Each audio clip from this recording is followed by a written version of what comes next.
Hello, everybody. Welcome back to Tyria then, episode 22. Welcome back, Miko, to the show. Why, thank you very much, Aaron. We're back in Cantha. We've done 22 of these Tyria then things. Did I say Tyria then or Tyria now? I want to restart. You said Tyria then. Okay, well, we're restarting. No, we don't have to. So, just making sure. We did 20 episodes of Tyria now. It's hard to get it out of my head. So, Tyria then has reached the section of Cantha where we are winding through the endless slums and this episode's sewers of Kaineng City. And are you tired of Kaineng City yet? Yes. Yeah, I am too. I'm tired of fighting the Ampha and the Jade Brotherhood and the Afflicted. I'm tired of them all. Yeah, I think we can both agree that we're pretty over it. I do think, because last episode we ended kind of very positively, like, hey, this seems like a very well-designed, like, alive area. Oh, definitely yes. I still feel that, but I'm just tired of fighting the same enemies. I'm fatigued, yes. I'm very fatigued of the surroundings are very cool and atmospheric, but they get very samey. The enemies get very samey. There's really only 3 types of enemies you're fighting, and it's Jade Brotherhood, Ampha, or Afflicted. And then the Napui Quarter mission was kind of a nice breakup from everything, with like the nighttime and the pretty colors and the ghosts. That was cool. The Vizu Square mission before that was kind of more the same, but we weren't so jaded at it at that time. Now we are tromping through the sewers to find a place called Tanakai Temple. Because when we spawn out of Napui Quarter, which is the mission we did last episode, we spawn in like a market thing called Senji's Corner. We spawn at the corner store, like the Tyrian equivalent of the corner store. Right. And it's Senji's, apparently. There's no NPC in this outpost named Senji, as far as I can tell. Yeah, there is. Is there? I didn't find him. He's a skill trader, I think. Oh, well, he's a skill trader. Perfect. Okay, I missed him. I missed Senji. Great. ArenaNet having our backs there with Senji and Senji's Corner. Yes. I think I'm pretty good on skills, except for my elite skill, which just isn't working out. So I think that's probably why I didn't talk to him. Miko, why don't you tell us a little bit about the plot of the game so far? So in the last episode, in the game. We have found out that there is a plague and that Shiro Tagachi is somehow behind it. He is using souls. He's supposed to be shepherding them to the afterlife, and instead he's making them into his own little personal army. Is this just, hold up, is this just the plot of Pirates of the Caribbean 2 and 3? Maybe. Yeah, maybe. Anyway, continue. Yeah, but in order to be able to defeat him or to put a stop to his machinations, we have to become closer to the stars, or Wennosu. Essentially, it's the faction's version of Ascension. And we have to do this. So we did that last episode, and now we are ready to go and find out how to defeat him.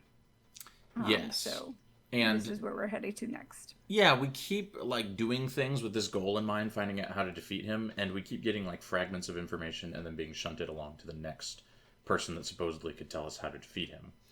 Right. Because that was kind of the whole reason to get Ueno-su was we'll be able to see him and then we can fight him, right? And then we spawn in Senji's Corner with little to no direction, except that we see an NPC with a quest exclamation over their head and we have nothing in our quest log. So naturally we go over there and they're like, yeah, you gotta go to Tanakai Temple. And that's kind of like this guy named Adept Kai is his name Adept Kai in Senji's Corner? Is. Okay. He has the He has the next quest, which is just called To Tanakai Temple. They're not as creative with primary quest names in factions. No. It's very much, this is what your next step is. Yeah, like those quests in Xingje that were just called Meet Master Togo in Lenok Courtyard, and that was the title of the quest. Yeah, I don't know if I like that, but very little flavor there. But yeah, it's very clear on at least it tells you that this is what your next your next step is. Yeah, you know, cannot... where like in prophecies, you could kind of like have quests and you're like, which one is the primary quest? Unless you looked at your list. Right, yeah, you might just follow the star that you've got going on without really paying attention. There's no, like... There's no possible way of being confused in factions. Right. The quest is called To Tanakai Temple. Right. And this Adept Kai says that now we're closer to the stars. We are to go to Tanakai Temple to consult with the heroes of old on what to do next. Right. So apparently... They're all dead. Yeah, so we get the idea that this temple houses the ancient heroes of Kantha. This temple is in the sewer, so it's kind of weird. Isn't that a bit strange? Because I was like, why is the temple in the sewer of all places? There's so many funny... Like, this quest is not supposed to be funny, but it becomes funny in so many spots due to the fact that the temple is in the sewer. So yeah, we got to head over there. We got to go through an area called Zakwang Skyway, which I think is actually kind of a cool area. And then we got to go through the Shenzhen tunnels, which is the sewer. A nightmare. Yeah. Yeah. And it's like the Undercity Part 2. Pretty much, yeah. An annoyance. How did you find Zakwang Skyway? I think you ran into some quests to do in Zakwang, right? I did. Yes, I found a couple of quests there. Yeah, what? Tell me about those. Oh, so I ran into it was an NPC called Yakaro, and I think it was he, said that his family is trying to procure a shelter pass because they are refugees. Their home has been destroyed, and they need a shelter pass in order to get into the refugee shelter. I never found this quest. Yeah. And they said they were told that Guardsman Pongtu here in Zakwang Skyway might have a few shelter passes left to hand out. And the irony here is that Guardsman Pongtu is literally right across the little courtyard. Courtyard. We'll call it a little plaza, little square. Yakaro could just walk up to the guardsman himself. Right, maybe Yakaro is thinking he won't give me the time of day, but you're a mighty adventurer. Like, maybe he'll give you the time of day. Maybe he expects us to bully this man into giving him a shelter pass. Yeah, I don't know, but whatever. It's so the irony here is that he's got to go, and he needs a shelter pass in order to get into the shelter for refugees. The height of bureaucracy. Yeah, it's kind of more bureaucracy. That's kind of the flavor of all of the side quests that I picked up for this episode are just more bureaucratic nonsense. And so you go over to the guardsman, who's then actually is called Camp Guard Pongtu when you talk to him. But anyways, he's referred to as Guardsman Pongtu. So Pongtu tells you, hey, my captain told me to stay here. I don't have any passes. I feel bad for the refugees because I lost my home to the plague too. But I can't. I don't have anything to let them in by, and I am pained by the fact that I have to deny them entry. So that's kind of a bit putting people in positions where they have to basically just go against their own compassion, I guess. So that was a bit oof. So what's the resolution to the quest? So he sends you off, of course, in the bureaucratic fashion. He sends you off to his superior. You asked to speak to his manager. Yeah, pretty much. Imperial Guardsman Tingzhou, who is in... you got to find him, because he's like, yeah, he should probably have some passes to give you. And this guy is in the Shenzhen tunnels. Okay, so you gotta go multi-area on this one. Yeah, and since I was already going into Shenzhen tunnels for the Tanakai Temple, I just kind of did a 2-in-1. And I just decided to go and complete this side quest first, which was... I got my shit wrecked. Let's just put it that way. By the time I found the guardsman, I had like 43% death penalty. Well, because I just got wrecked. So did you get wrecked by the Ampha, the Jade Brotherhood, or the Afflicted?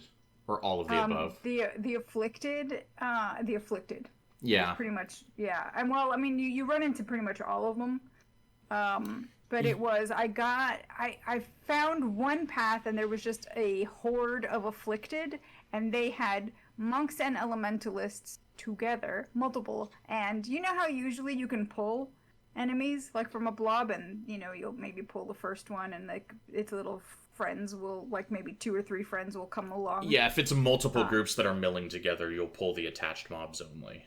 They basically, I didn't even have a chance to pull them. They basically just gave chase as soon as they like saw me. I had a few instances of that too. Yeah, where they start walking towards you as soon as you get like into field of view or whatever, and it's not your aggro bubble on the map because they're outside your map bubble, but they'll start running towards you. Yeah, I experienced this as well a few times. Yes. I don't remember exactly where, but I know exactly what you're talking about. Yeah, and so I was I was like, well, I'll just whittle them down. And then finally I had so much death penalty, and I was like, forget that. I'm just going to go and find a different path. I'll see if I can go around them. And fortunately, there was another bridge that I could kind of like go around. So I took a bit of a long way, but I avoided the rest of that group and got to kill some things to shed off some of the death penalty. But by the time you get to Tingzhou, Hei's like, hey, you're in luck. I've got some passes. I've been authorized to hand them out. Here you go. And you're like, great. Thank you so much. So ultimately, you just had to wait. Ultimately, I had to get a lot of death penalty to go and get this pass. And then he was just like, hey, sure, no problem. So Yukaro was able to acquire a shelter pass and was able to go in and get some help. And for every refugee that an adventure happens along to help into the shelter, there's 100 others that don't out. Yeah, that don't get that privilege. Yeah. So kind of if you think about it, a little bit of a bittersweet quest ending. Yeah, absolutely. And then you also did Missing Corpses, which I did as well, right? Yes, Missing Corpses, which does this one also take you to? It takes you to Buckdeck Byway. Oh, right. Buckdeck Byway. My favorite place. Right. I never want to go back to Buckdeck Byway. This quest, I'm pretty sure this quest was supposed to be a quest chain, and it just got cut from the game. Yeah. Because I was sure there would be a follow-up. Yeah, I was positive. I thought so, too. Because nothing really happens in this quest, but it begins a mystery. Yes. And the ending quest dialogue indicates there's going to be another quest. Yes. I even went as far as to look on the wiki to make sure I wasn't missing it. Yeah, there's no follow-up here. So tell me about this quest. Or tell the good people about this quest. Yeah, so in Zakwang Skyway, there is a man named woman, I don't remember, Guardsman Kinri. Or maybe they're in Shenzhen Tunnels. I think they're in Shenzhen Tunnels. That's what my notes say. Okay. I think they're like right after you portal into Shenzhen Tunnels. They're like standing right there. Yep. They say there have been body thefts lately when they like pile the corpses together to burn them, like the plague corpses. Yeah. Someone's been like yoinking a few. And we're to go to Buckdeck Byway and A, burn the corpses that need burning, and B, find out who's stealing the corpses. Yeah. My favorite part of this quest is when we go to Buckdeck Byway. This man's the NPC's name is literally Corpse Thief Mang. Mang. Yeah. His name is Corpse Thief. Yes. It's incredible. So in case you weren't sure. An intrinsic part of this man's identity as a living being is being a corpse thief. And you kind of just tap him on the shoulder, and he's like hunched over like one body. And the quest, I think there was supposed to be more to this quest itself as well, because we're supposed to have to burn a bunch of bodies, and we don't have to do that. We just find Corpse Thief Mang like with one corpse, and he basically says that like, hey man, somebody just pays me to take the bodies. I don't ask questions. I don't know who they are. I don't know what they do with them. And Mang says he'll stop, but his employer is just going to find somebody else to do it. And he says, like, he's very explicit about that. He's like, hey, it does not stop with me. And so at this point in my notes, I wrote, this is the whole quest, assuming there is follow-up, right? And then I go turn it in. And Kinri's dialogue, when you turn it in, they're like, yeah, I could use your help following up on this. They literally say, I could use your help. And there's no follow-up quest. Yeah. Yeah, but Corpse Thief Mang says something interesting because it's like he's taken this job on, not even so much because he wants to be out there, body snatching. He says that he's taken on this job because times are tough and he needs the money. Yeah, he's fallen on hard times. The city is just in terrible shape. Yeah. There are too many people. There's illness. There's not enough employment opportunities. And there's not, despite the mile-high, slums towering into oblivion, there's not enough housing either. Yeah. The city is just, in a state of crisis. Mm-hmm. This seems like it would have been a really cool quest, quest chain. I feel like there would have been, an evil ritualist or necromancer somewhere at the end of this quest chain.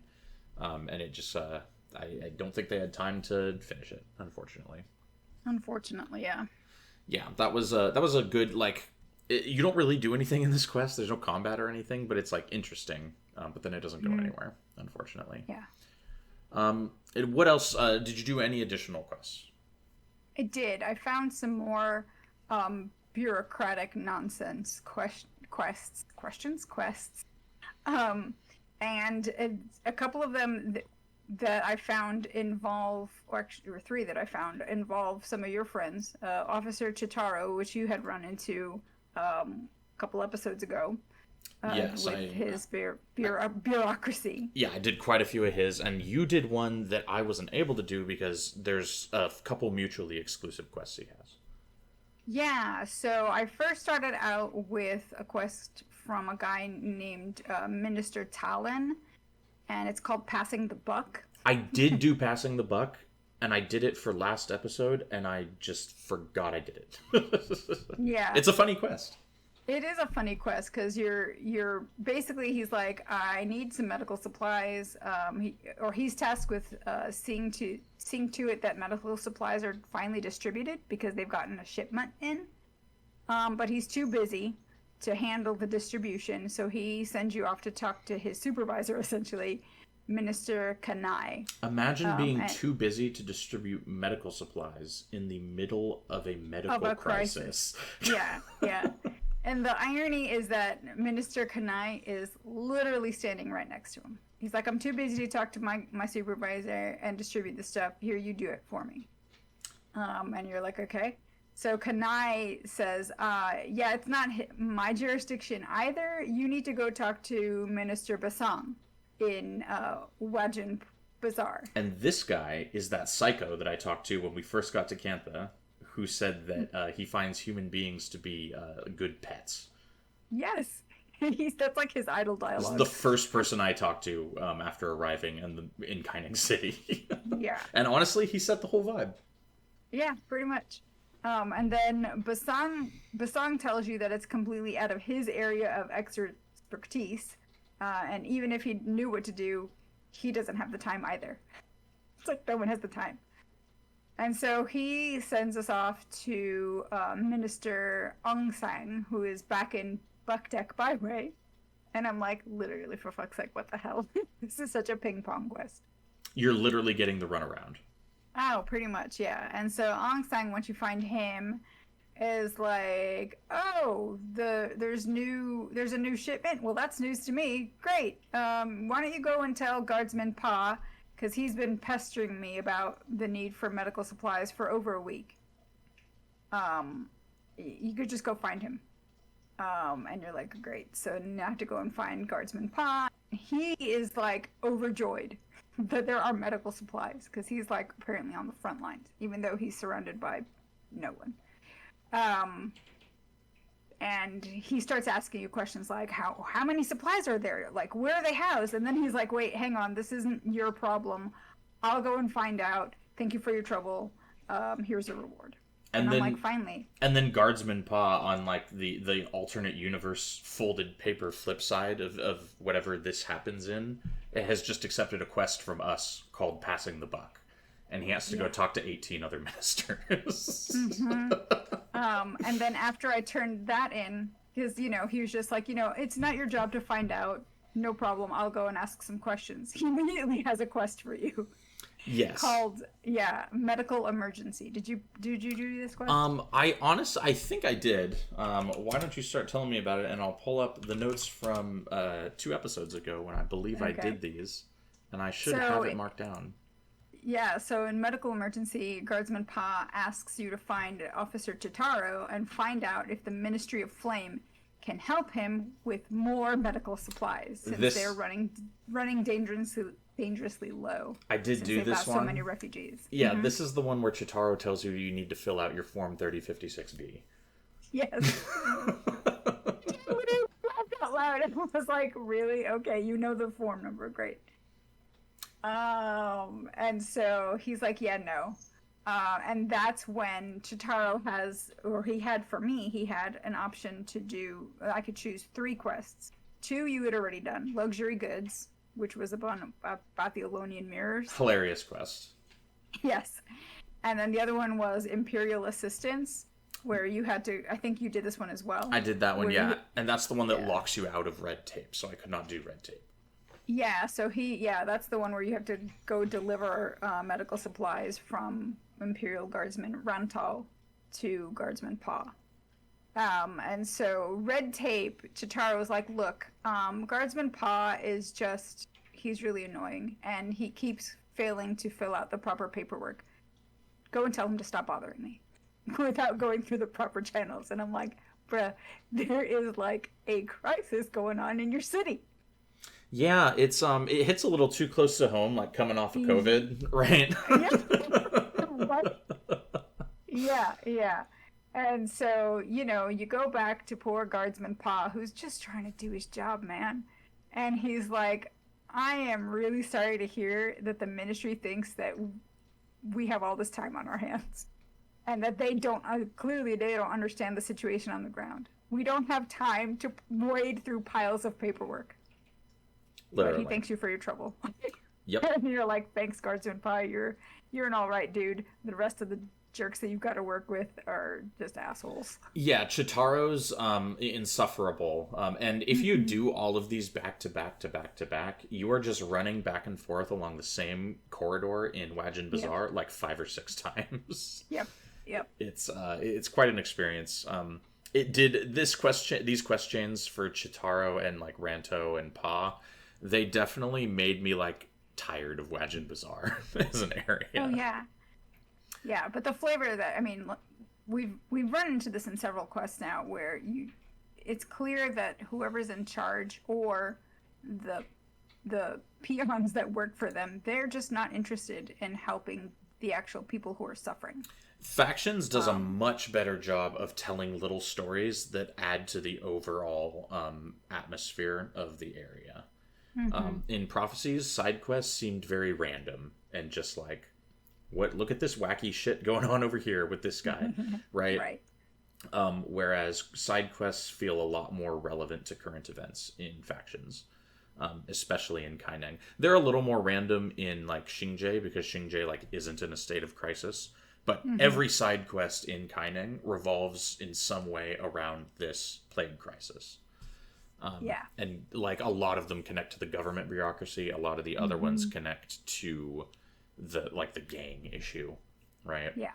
Honestly, I just think we should, like, we're homie. I think you should be able to solve these quests differently if you've done the Emperor's Hand quest chain. You should be able to be like, dude, I know the Emperor's Hand. I can get you medical supplies right now. But I don't think they had the like flags in the system, like programming wise, to be able to do that in Guild Wars 1. So cool idea, but ultimately the flavor from these quests is really nice. And I think it adds a lot to just the feeling of desperation going through the Kaineng City section of the story. Yeah, definitely. It's really good stuff. I think we both did Eliminate the Ampha, right? Yeah, I did that one a couple episodes ago as well. Okay. So you did that when you finished the Chalice of Corruption quest chain? I want to say yes. Yeah, you just go and kill Ampha. It's not exciting. I missed this. It's like the final part of the quest chain for that Chalice of Corruption thing. And I literally just round 2 with Chung the Attuned. Yeah. I killed him. I know. That was the thing I did. Yes. Did you? What else did you do? Were there any other exciting adventures of Miko the Ritualist? the only other quest that I picked up was called an end to suffering, and I just picked it up from an NPC called Qian, Qian, in Wajan Bazaar. Literally, just ran into her while I was fucking around with Chitaro and friends. All my time in Wajan Bazaar, and I don't think I found this. What is this quest? She's next to Palmu, the one who had the wanted the thorn salve. I wonder if I locked myself out of this quest by doing something else. Yeah, I don't know. She's standing right next to her. So I don't know. So Chan is, she says that she has lost her entire family. They had to escape from the plague, affecting everyone, and they've lost their children. And the last person that she basically ran away from was her husband, Toucan, who she said was starting to show signs of being infected as well. And so she got away from him. She left him behind, but she feels bad that she left him behind, and she asks you to go and find him. And if you do find him and find that he's been affected by the plague, can you please put him out of his misery?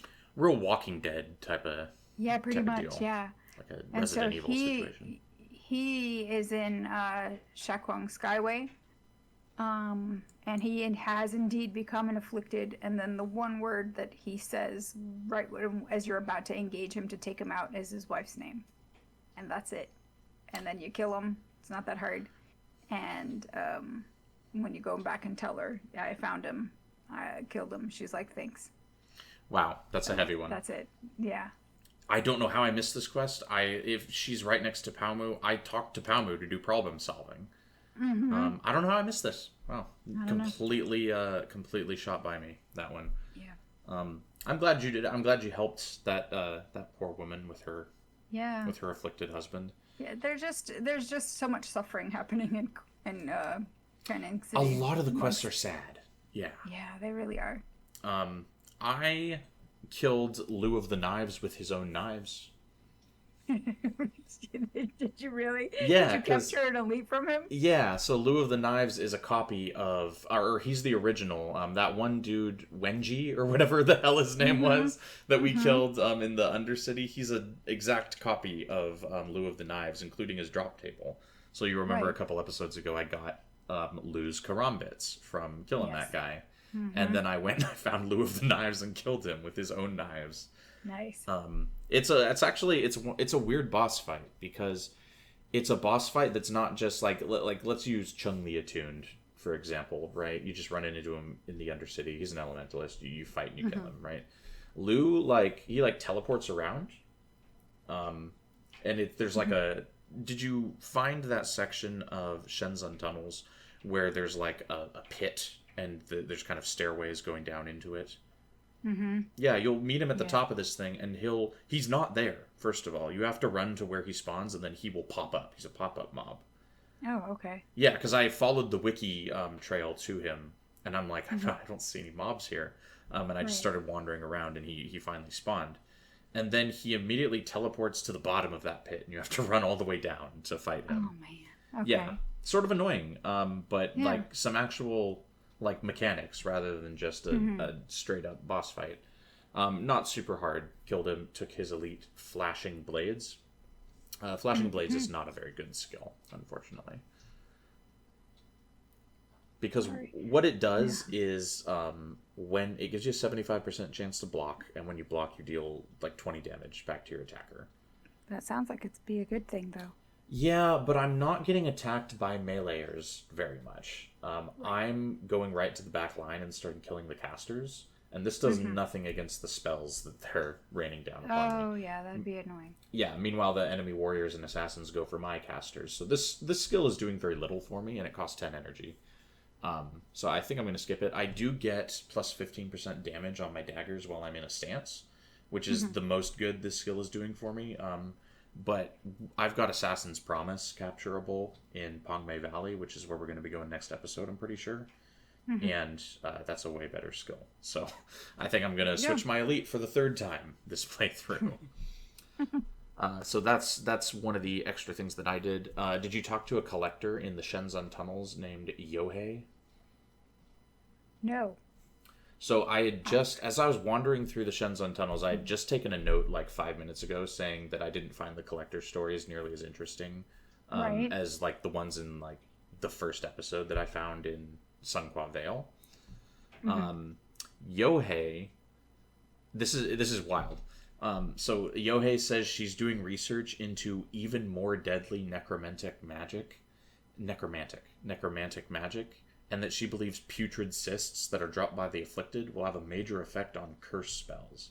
So she's asking for us to bring her putrid cysts so she can... That's a good backstory. Yeah, so she can make her necromancer magic more deadly. Like, that's super cool. So that's the first interesting collector I found in a while. You keep finding the good collectors. All the ones that I find are very generic and... Find me this, I need this. Yeah, I was on the verge of giving up on them because all of them were just like, hey, there's a plague, bring me plague idols. Yeah. Or, hey, the Jade Brotherhood have been declared enemies of the state. Bring me Jade Brotherhood pants. Right? Right. So this was the first, like, actually interesting one I've found pretty much since Xingje. So I liked... Yeah, I liked that I got to find one of those. Yeah. The primary quest to Tanakai Temple, it takes us through the Shenzhen tunnels. And it does. One of the first things that I noticed in the Shenzhen tunnels was, like, I didn't see the rivers of liquid feces at first. I just saw the dragon-shaped sewer pipes, like, along the walls. Yes. Maybe if they didn't put so much money into making the sewer pipes dragons, they would have money for, like, refugee crises. Yeah, dragons, they've even got, like, horns sticking out of them. Like, it's in our thumbnail for this episode. It's very, like, what... It's the most extra sewage system I've ever seen. Like, yeah, they threw money into the pipes, but they won't give money to the people. And there is no, like, there's no room for doubt about what that liquid is shooting out of those. It's like greenish brown. Yes. It is literally the sewers. Yes, yeah. And when we get to Tanakai Temple proper, it's in, like, the section of the sewers with, like, waterfalls of liquid fecal matter. Yes. Yeah, and I'm like, this is a sacred temple where we house the spirits of Kantha's ancient heroes? Yeah. It's very bizarre. And it makes me wonder, like, was there ever a time where Tanakai Temple was, like the Shenzhen tunnels, where they, like, the after effects of, like, the sewers? Have, like, the water's been cleansed? That's what I'm thinking. They've gone through, like, the whatever. I'm thinking it's an old temple that was there, like, before that was the sewers, right? And then the bureaucracy of the government kind of just led to the sewers being kind of built around it. Because what you find out is that people don't really go there. The only one who usually goes there is, like, the emperor. The emperor or the emperor's blood, or people the emperor's blood say are allowed, are the only people that can enter the temple. Right. And Guard Bai tells us that. What a tool. Yeah, he basically says, "No, can't let you in. Sorry." Yeah, I know. When you tell him, "No, really, I'm friends with Master Togo," he's like, "Yeah, sure you are." Yeah, it's like, yeah, everyone says that. Yeah, and he's literally. He's like, only the emperor can go in here, and I'm like, bro, this is the middle of the sewer. The emperor is not visiting this temple. Get the fuck out of here. I know. And then, like, does he have, like, a secret way to get in that's not through the sewers? Cause I ain't climbing in one of those pipes. No. Like, you literally have to go through one of the pipes in order to get to the doorway of the temple. Yeah, there's a staircase in an empty sewer pipe, and I bet it smells lovely in there. Right? Yeah, what a bizarre place for the most sacred temple in all of Kaineng. Super weird. Menlo then, like, pops out of the temple and is like, guys, hold up, cut everything, halt. Nika is under attack and we have to go save her. And you're like, where did you come from? Yes. Like, how did you teleport in? You're a monk. Yeah. So I'm assuming it's supposed to be that he, like, was at Tanakai Temple waiting for us, and he was like, whoa, hey, you know. And I guess he's been granted entry by Master Togo, but since he is not Master Togo or the Emperor, he cannot grant us entry. I guess. So yeah, now that we've arrived at Tanakai Temple, we have to turn around and go back the way we came. Yes. To go save Nika, who we met a couple episodes ago. So this was I ran into the annoyance of Menlo stopping to heal the minions of my meat shield every like 10 seconds, not even, like 2 steps. He'd take 2 steps, he'd heal them. He'd take another 2 steps, he'd heal them. And I'm like, stop healing them. Please just run. You know, and that problem was probably bigger when one of our astute commenters mentioned that minions used to be uncapped before the factions campaign came out. Someone in our comment section was saying that you used to just be able to have unlimited minions as long as you could keep them alive. Right. So back when you could have like 15 minions, that was probably an even bigger problem. Gosh. Yeah, there's an issue with Menlo and minions. He will just sit there in Orison of healing them in perpetuity, essentially. He was dropping Orison of healing and then an elite skill. The one that we were so happy that Alicia got. Word of healing, yeah. Word of healing was great. That's the one. Yeah, he was dropping that on the minions, and I'm like, how you doing? Yeah, no, imagine elite skill healing a minion. Like, we're not even in combat. Yeah. But, yes. Frustrating. Beyond measure. Yeah, but he decided to, like, I was like, I'm going to leave you behind because I see where I'm supposed to be going, so I'm going to go there. And I just took off, and then he zagged when I thought he was going to zig. He went a different way, and I was like, where are you going? And I had to, like, run to catch up to him. And I was like, if he dies, I'm going to be toast. It'll give you that quest failed, and you'll have to leave from Zakquang Skyway again. All over again. So I, like, booked it to try to get to him. Thankfully, I made it to him in time. Yeah, the trouble that Nika's in is not too bad. They're, like, small groups of afflicted. As long as you stay next to Nika, it's fine. And Menlo was like, oh, no, here they come. And I'm like, why are you scared? Yeah. Why are you scared? Yeah, and after you defeat these, there's like dialogue with Menlo and Nika, because Menlo and Nika used to study under Toko. And Menlo is like, Nika, first of all, Nika is like, thanks for saving me. You have an ally in the Obsidian Flame Guild. So we're like, we're pals with the Obsidian Flame Guild now. But Menlo's like, I'm going to stay behind to, quote, mend any lingering wounds. Is there like a love triangle with Menlo, Nika, and Sin? I noticed that, and I was like, what are you doing? Well, because I have Sin in my party for this. I had Sin in my party too, and I was like, I'm waiting for Sin to like crack at her. Yeah, and Sin has nothing to say about this because I don't think they, I don't think they have the ability to do that. Yeah. It would have been funny though. Yeah, because this is a total because that's Sin literally states her henchman blurb when I talked to her last episode was like, yeah, I don't like that Menlo seems to know all the women here. And we get kind of a first-hand example of that. There clearly is like something going on that the game is hinting at that we don't have any more information on. And I tried talking to Sin, and she had nothing interesting to say about it. Yep. And then Togo escorts us to the temple and gets us in. Yeah, and Nika's like, well, you've got an ally, essentially an ally for life now. Yes. And Togo's like, great, thanks. Yes, she owes us big. And there's a cutscene when we finally get to go into to the temple. Yes. And the cutscene I wrote down has really bad voice acting again. It does. But we see the first thing that we see is Shiro and Vizu dueling.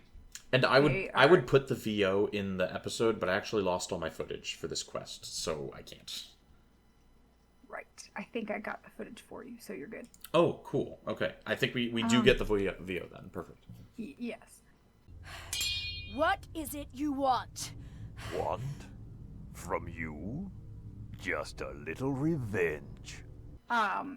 So I was more distracted, even more distracted by poor Vizu and her really bad hair, while she's dueling. That's an unfortunate Shiro. do. Yeah. It really is. Yes. And bowl cut. Yeah, it's not good. Like, do you know who the berries and cream lad is? Yes. It's that haircut. So they are dueling, and she screams at him, you can't kill me. I'm already dead. And he's like, I'm not going to kill you. I'm going to force you into being my ally. And she's like, haha, you're going to have to catch me first. And she takes off. Yeah. But Shiro has two things that he's got. He's like, I am going to take you out because you're facing me now. Whereas before you stabbed me in the back. And two, now he calls her a coward and starts basically chasing her because now she's not only stabbed him in the back the first time, now she's turned and run away like a coward and like someone without honor. Yeah. So, he's got now two beefs with her. So he wants to basically take her over to make her do his bidding. And this is a super interesting cutscene because it harkens back to the Faction CGI trailer. If you've watched this trailer, you'll have a little bit more information here. If you did not watch the trailer, you don't really know. I don't think they say Vizu. There's no like actual voice dialogue in the CGI trailer. But the assassin who ports in and disarms Shiro in the CGI trailer is Vizu. It's this person. And she does not have bad hair in the trailer. Yeah, so I was going to bring this up because I just checked the pictures for what they both look like. The assassin in the CGI trailer, and I don't think they had any of these details ironed out yet when they made this. The assassin in the CGI trailer is very clearly Nika. Nika, yeah. Yeah, and then they must have decided last minute that Nika needed to be in the actual game as like an alive character because she's like on the box cover. Right. And then they gave Vizu like a different look. But yeah, the model for Nika in the game is very clearly the assassin in the CGI trailer that is actually Vizu. So there's a little bit of... And Nika does not have bad hair. Nika's hair is pretty cool. No, it is pretty cool. Yeah. And it's even purple, just like the assassin in the CGI trailer. Yep. And they do say Vizu's name when he's talking to her. Otherwise, she's just labeled as Vizu in the VO. Yeah. So after we get Shiro start chasing Vizu, the cutscene cuts again, and you see yourself, Togo and Menlo running into Tanakai Temple, and then Togo has to catch a breather, which just cracks me up. And he's elderly. Well, yeah, but the irony here is why it cracks me up is that after he like tells us, hey, the reason why we're here is because we're gonna go talk to Vizu. This is where she lives as a ghost, and if anyone can tell us how to defeat Shiro, it's going to be her because she's the one who did it 200 years ago. And then after that, he takes off running again, and then Menlo turns to us and says, "Try to keep up if you can. Togo is deceptively fast." And you're like, he was literally just trying to... Yeah, he was literally just out of breath. Like, I was waiting for him. Yeah. It's interesting how we're getting the information that's in the CGI trailer kind of piecemeal throughout the plot of the game. Like, if you watch the CGI trailer, you get a lot of info that's, like, not given to you yet, even this late into the game. Because, like, from watching that trailer, we know that not only Vizu, but two other dudes were responsible for defeating Shiro. But we don't know that yet in the plot of the game, right? No. So the CGI trailer coming in clutch for kind of clarifying the plot quite a bit. And Vizu does mention when she's talking to Shiro that she's beat him before, right? But Shiro mentions that he wasn't facing her last time, right? She kind of got him while he wasn't looking. So there's an element of fairness that wasn't really explored in their first encounter. Right. And then we spawn into the mission outpost. Yes. And yes, we do. At some point in the quest dialogue, I don't remember when it is, but Menlo mentions that this is an area of the city he wishes he'd explored more. Yeah. And I'm just like, bro, we're in the middle of the sewer. Like, the fact that we're in the sewer keeps making dialogue very weird in this quest. Yeah, it makes me wonder if they had plans to put Tanakai Temple somewhere else. I wonder, yeah. It would make a lot more sense if it were in Pongmei Valley, which is an area we'll be exploring very soon, because that's kind of like rolling hills and cherry trees and all that stuff, right? Yeah, or even if you had to like run through the sewers to get to a shortcut, quote unquote, to get to the temple. Yeah, like, oh, we'll go through the sewers. It'll be faster. No one will see it coming, right? Like that sort of thing. Instead, they're just like, no, the temple is a part of the sewer. Right. Sewer adjacent. It's yeah, which makes it feel like, you know, the ruling classes of Cantha have they're essentially treating their past as garbage or exactly crap. Yeah, no, it kind of harkens back to like you might have a religious center in an area in like the real world, right? And it might slowly get like gentrified into something maybe much less holy appearing. The difference in Tyria is that like I think everyone believes in the gods more or less. And this is a temple specifically to heroes that have like been alive before, like provably. So it's almost more like building over like a war hero memorial, right? Yeah. Something like that. Yeah, it's pretty bleak. It's a little unsavory. But once we get to the outposts, there is now every outpost in Guild Wars has a blurb, and I don't think we've ever talked about these on the show. No, I think we keep forgetting. Yeah, and I had a feeling because I'd gone here and I'd found one quest to do, and I was like, we might need some extra like discussion points for the show this episode. So I read the outpost blurb, and it just says that the temple houses the souls of revered heroes of Cantha, and that they are the bravest and most accomplished of each profession. Which is an interesting statement, because wouldn't that mean you needed to update this temple like every so often when someone like better comes along? Right. I don't know. Yeah, maybe. And they say that the statues were sculpted by Kurzik artisans. Huh, that's interesting. No Luxon involvement, just Kurziks. Right. There is a podium guy here. Yeah, yes, I even talked to him this time. Yeah, and his information isn't completely useless. Also, he actually has a little bit of insight into why we're here. Yes. Because, like, character-wise, or not character-wise, but plot-wise, it's getting a little thin. It's getting just, like, people tell you to go here and you just do it, right? Because you're playing a video game and that's what you need to do. The plot isn't super compelling as to why we're going here. Other than that, we're like, well, you got to talk to the spirits to beat Shiro. It's like, that's what the last guy said, you know? Yeah. So Brother Kaijong, he's like, he says Shiro is binding the spirits of Canthan heroes held in the temple, which kind of contextualizes the cutscene that we saw with Vizu. That's why he's after her. It's not just revenge. He wants to bind her spirit to use her. Yeah. Only Vizu has been able to hold out so far, so he's got all the other 7 heroes. We know that there's 7 because we read the outpost blurb that says there's 1 for each profession. Right. And then Togo believes that Vizu has critical info for defeating Shiro, which he's already told us. So a little bit of extra insight from Brother Kaijong, our podium man. Yeah. Do you remember what your henchman comp was for the mission? Yes. I took Panaku and or Tengu.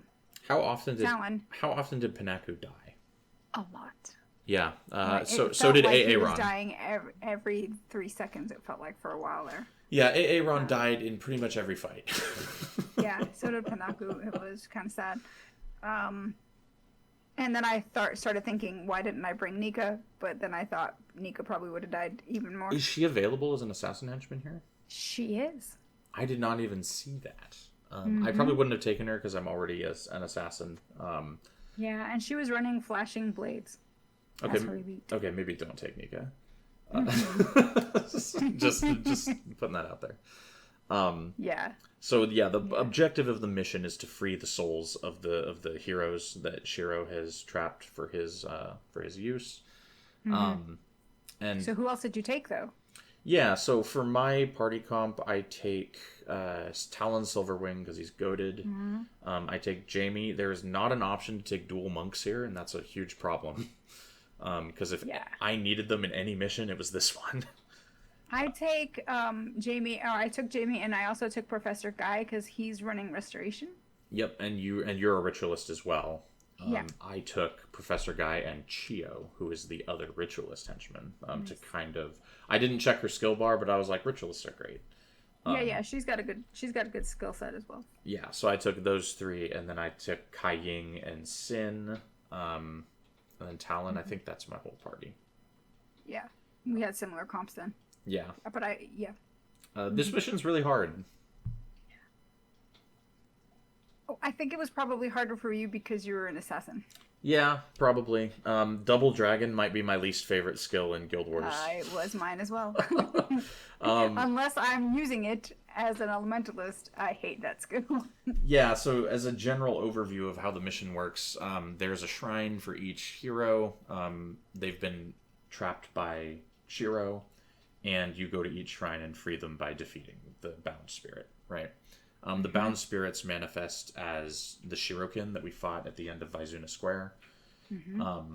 I don't think there's any unique models. I think it's all just the Shirokin warrior model, even though they are all different professions.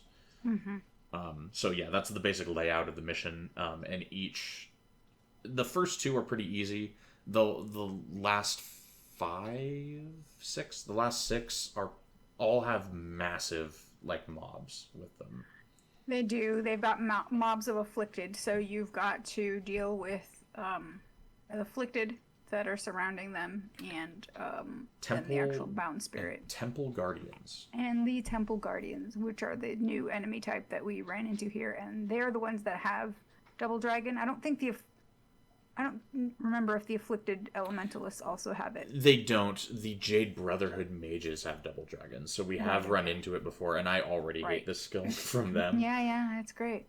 There's a couple of these where there's 3 and even 4 Temple Guardians, and they will run into melee range and turn on Double Dragon. And they basically activate it first or second skill. Yeah, and in their set. It's basically just a ring of fire around the caster that does ticking damage. And they also have Tenai's Heat, which is just a ticking damage fire AoE. It's awful. I had a really, really tough time. On my first go, I did make it to the final fight to free Vizu. Vizu, yeah. And Master Togo died, and I had to start over. I'm sorry. Yeah, no, that was not fun. There's also, so each of these heroes has a name, and there's lore about them. Yes. But the mission is timed.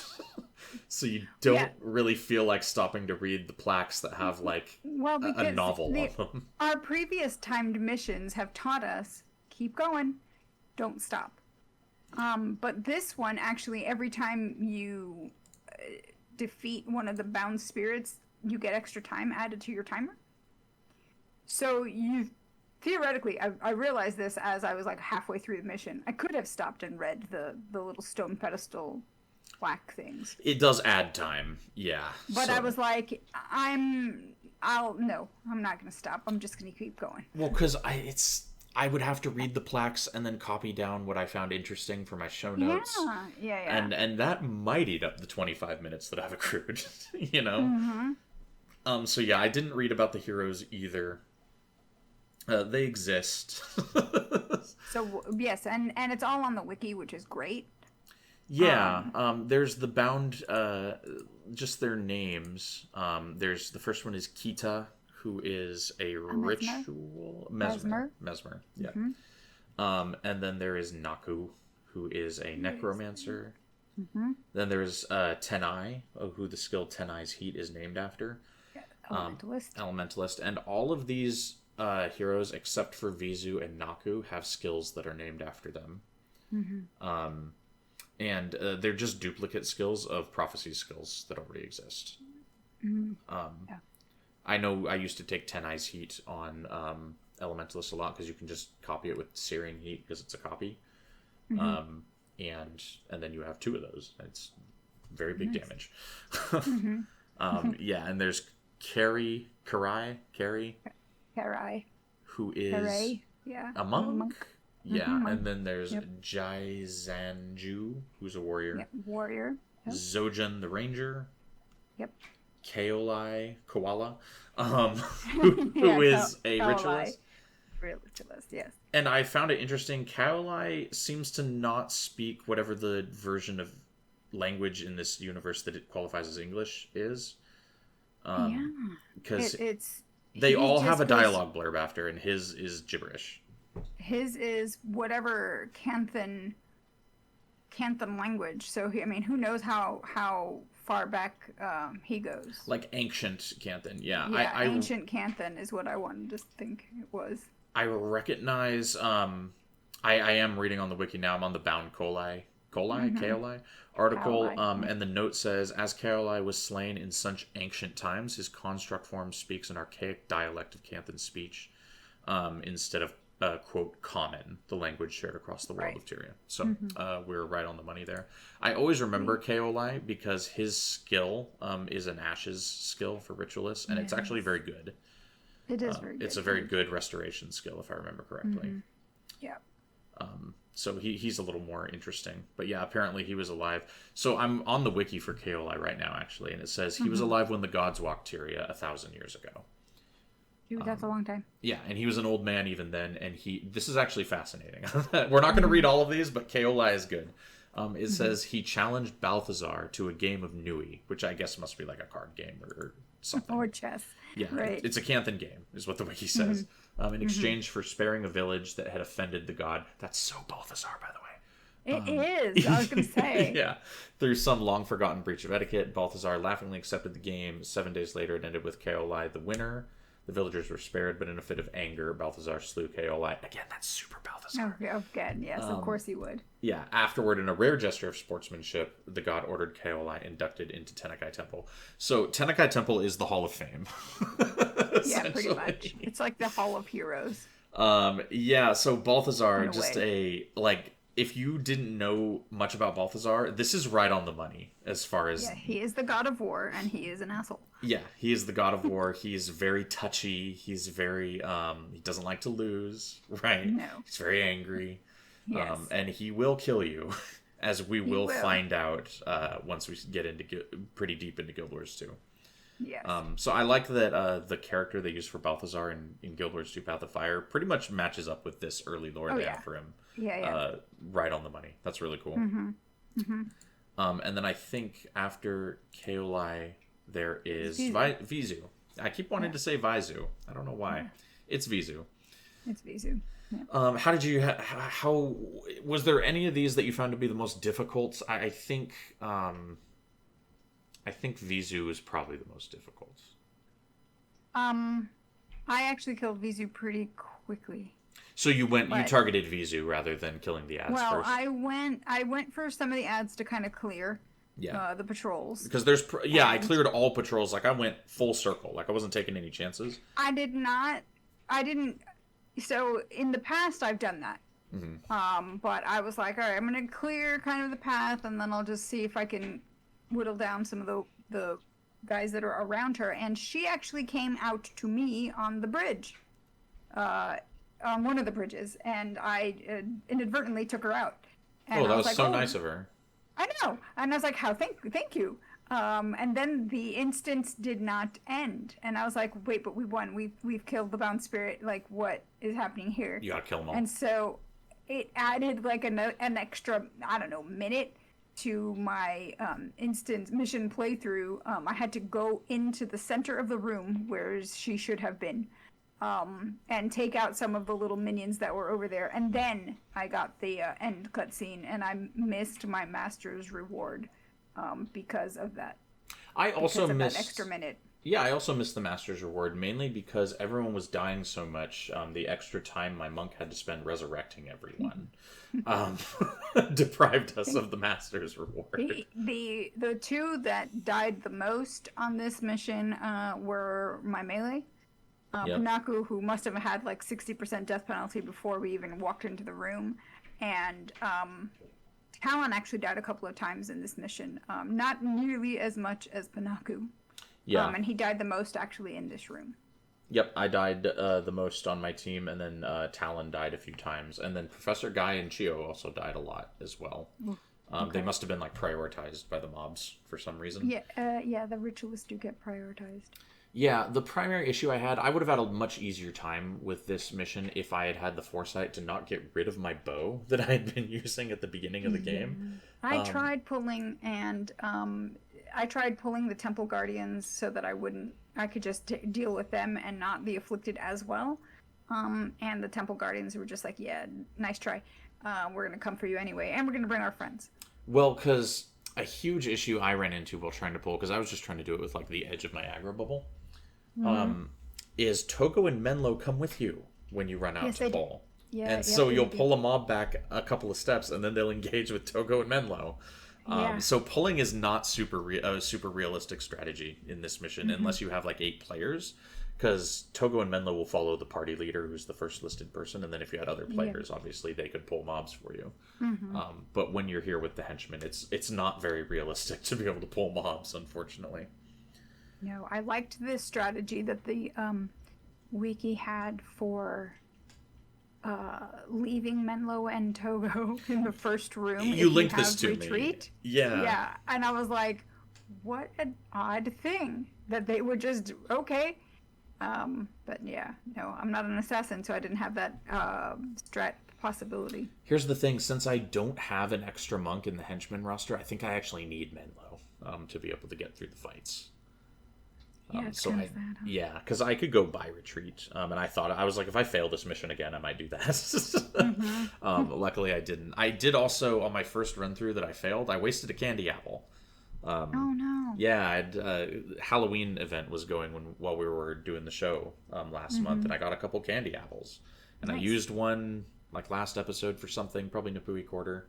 And then this time, my first run through of the mission, I died a couple times, and I was like, man, 30% death penalty.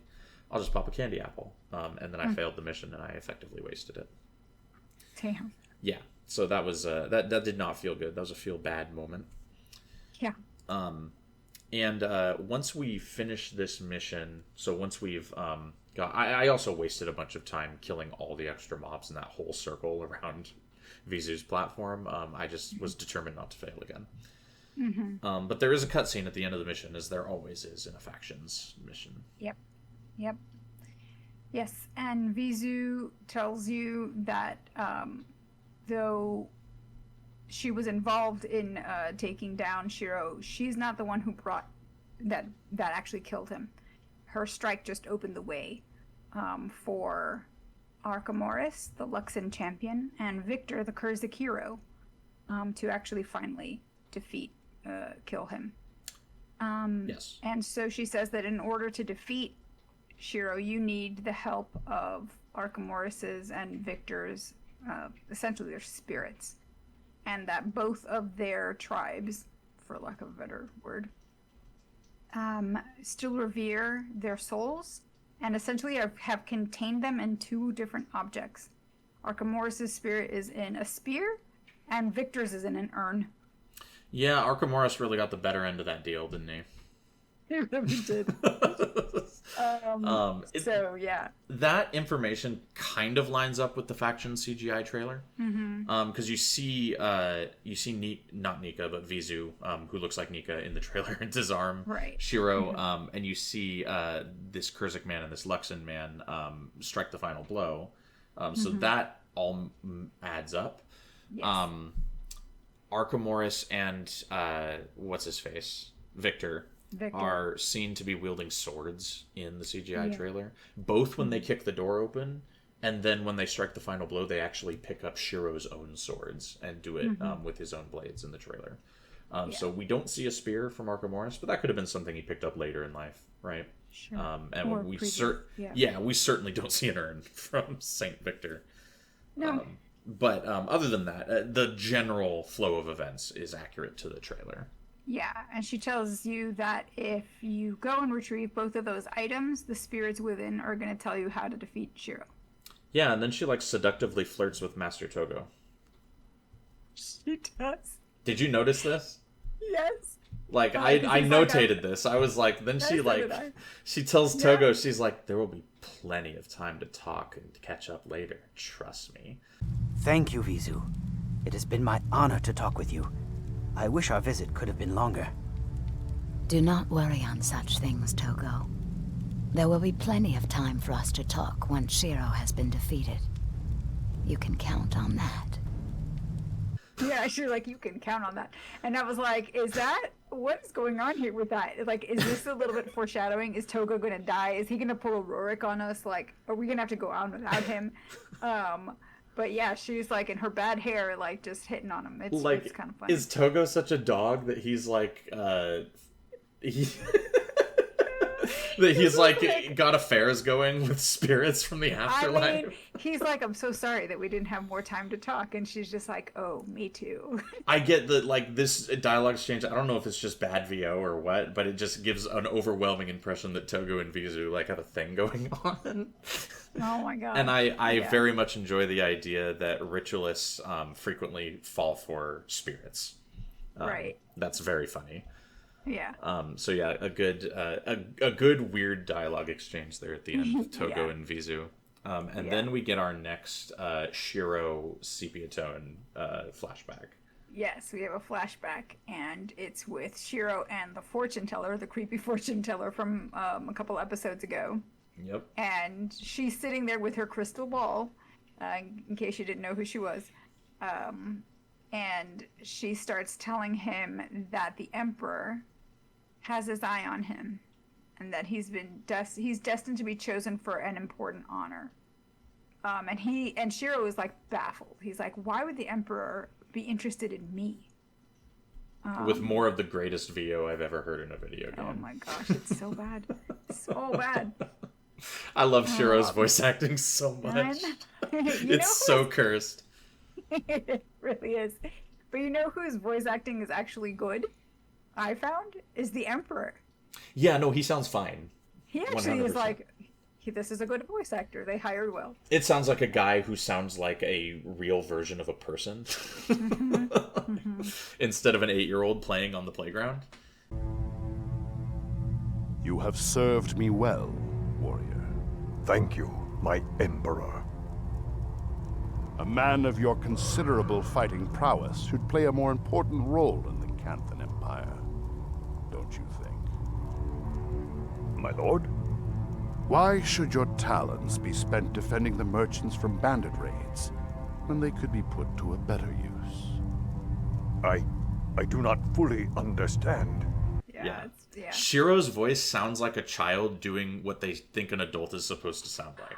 You know, and in the Extra Life stream a couple of weeks ago, they had said that they didn't really invest a lot of money into voice acting during Guild Wars 1, and I'm like, yeah, we could have told you that. Here's the thing, I think they wanted to. I think they hired Steve Bloom, and that took the whole voice acting budget. Honestly, listening to this, and I'm like, are these devs doing the voice acting? Like, is it? Have always suspected. Were things that hard up in ArenaNet back in the day that they just didn't have it in the budget to actually hire actors, and so you've got code guys reading the lines. I have always suspected that maybe the audio engineers are doing the voice work, just like on the fly. Bless them. If that's the case, hey, I appreciate the effort.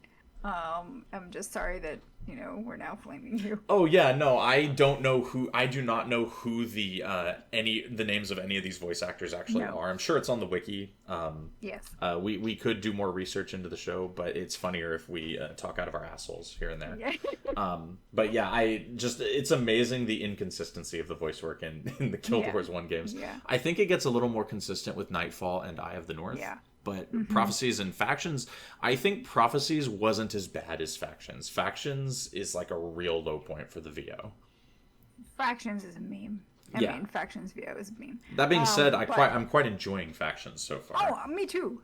I mean, it is by far probably my favorite campaign of the Guild Wars 1 universe. But yes, the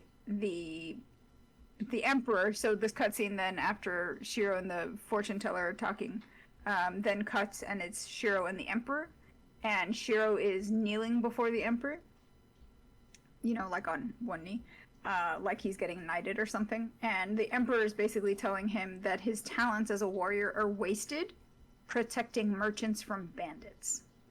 And he says, I think a better use of your skills would be to come and work for me. This is like if Donald Trump hired like Floyd Mayweather to be his personal bodyguard because he saw him. He's like, you're really good at fighting. Right. So he's basically said, you're coming to work for me. You're going to be my personal bodyguard. And the cutscene ends with a close-up of Shiro and his very scarred face, just looking at the Emperor. Yeah. That's it. Boy, he's got scars on his face. Yeah, he does. I had always known that Shiro was a big dude. He's a big dude in the CGI trailer. Like the fortune teller is like kind of a tiny lady, so he looks big next to her. He's big when you meet him at the end of the game. But this cutscene really highlights that Shiro is genuinely like 7 or 8 feet tall. Yeah, he's very tall. The Emperor is supposed to be like an adult man, right? So like anywhere from like 5'8" to 6, whatever, right? And Shiro is just towering over him. So because one thing they do in Guild Wars, and we saw it in Prophecies with the White Mantle bosses, is bosses will just be large, right? Even if they're just humans, they're just like giants. Shiro, I genuinely like his character. I believe is supposed to be 7 foot tall plus. He's just massive, and it really illustrates that in the CGI trailer because his 2 swords that he's wielding in each of his hands, when Archimedes and Victor pick them up, they're 2-handed swords in their hands. Yeah, and Shiro holds them and they just look like daggers. Yeah, they're basically daggers for him because he is an assassin. That is his profession. So yeah, he's just a gigantic fucking guy. Yeah. Very imposing, very cool looking. He's got like cool red and gold armor. So yeah, Shiro, good villain, despite the voice acting. Yeah. Very imposing, very scary. You wouldn't want to go one-on-one with him. And that's kind of where the game leaves us. What outpost does it drop us in?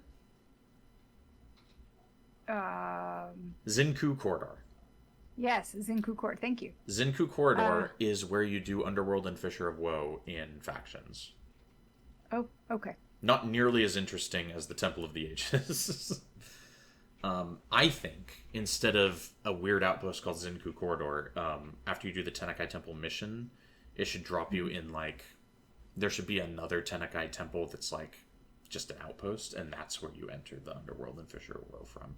I think that would be way more like in line with the whole Temple of the Ages thing from Guild Wars 1. But instead they have Zinku Corridor. And there's a guy... I spawned in, and the guy with the quest was like a foot in front of me, staring me in the face.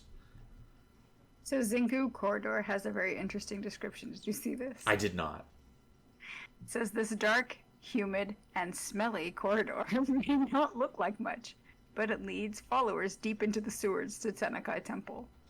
Yeah. Some of the city's most unsavory guilds have been known to assign thugs to this corridor, who lie in wait to ambush unsuspecting passersby on their way to the temple. And that checks out, because when you spawn into Zinku Corridor, if you just like look towards the edge of the outpost, there's just sewer pipes with brown liquid flowing out of them. Yes.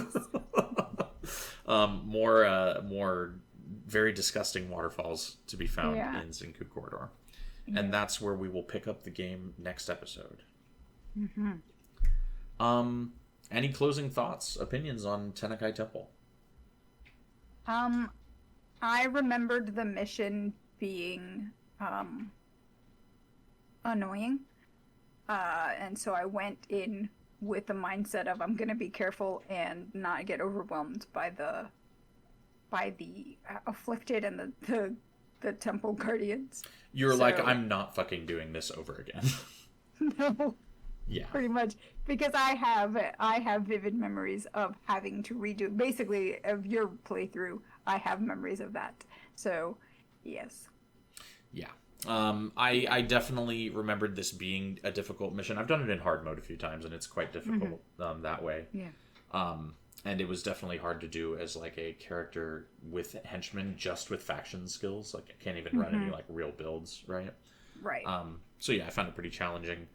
There's a lot of spots in this mission where the game funnels huge amounts of mobs into a very tight space for a fight. Yeah.